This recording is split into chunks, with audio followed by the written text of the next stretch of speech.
lot of people ask about fertilizing their lawn. The important thing to remember when fertilizing your lawn is that there's two parts to that. There's the fertilizer and there's the spreader. So first let's talk about the fertilizer. With any fertilizer, the first thing to look for are there's going to be three numbers on any fertilizer bag. Those represent NPK, or the nitrogen, the phosphorus, and the potassium. And those are the three essential elements that turf needs to stay healthy. The most important one is going to be the first number though, which is the nitrogen. It's going to either be a very high number, which means it's a chemical fertilizer and you're not going to need very much of it, or it's going to be a low number, which means it's an organic fertilizer, and you're probably going to need a lot of that fertilizer. Now, once you've chosen the fertilizer, then the question is, how do you apply it to your lawn, or how much do you use? Now, for the amateur, the key would be to buy a fertilizer and use a spreader that has some kind of matching numbers on it. Your fertilizer bag should tell you if you use this model of spreader, then you need to put it on this number setting. So the pros use a lot of mathematical calculations where they calculate the amount of nitrogen that's in the bag, the area of the lawn, and that's really too difficult for the average homeowner.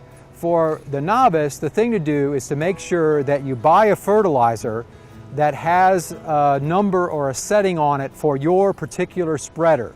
And that's the way to make sure that you're putting down the right amount.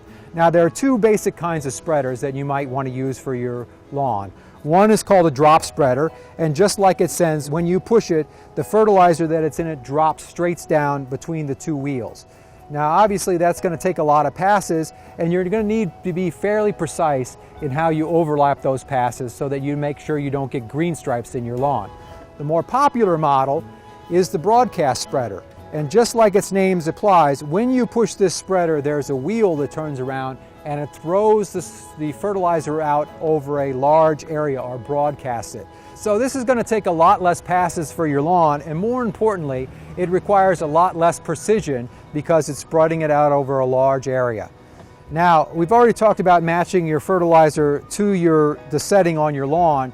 You may actually also want to go to a little bit lower setting and then do two passes on your lawn perpendicular to each other. Go one set of passes this way across the lawn, and then another set of passes this way. And that ensures that you don't end up with green stripes on your lawn later when some of the grass is growing very vigorously and other is not growing at all. Now, a word of caution. A lot of people think, well, fertilizer is good for my lawn, so a lot of fertilizer is a lot good. That's just not the case. Remember, always, always, always follow the directions on the bag and never be tempted to go to a higher setting because you don't see it coming out of the spreader. Believe me, it's working. If you use too much fertilizer, you can actually burn your lawn and do it a lot of damage.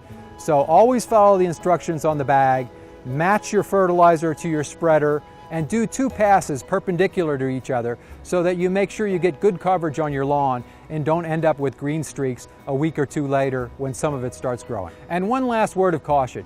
Never be tempted to spread the fertilizer by hand.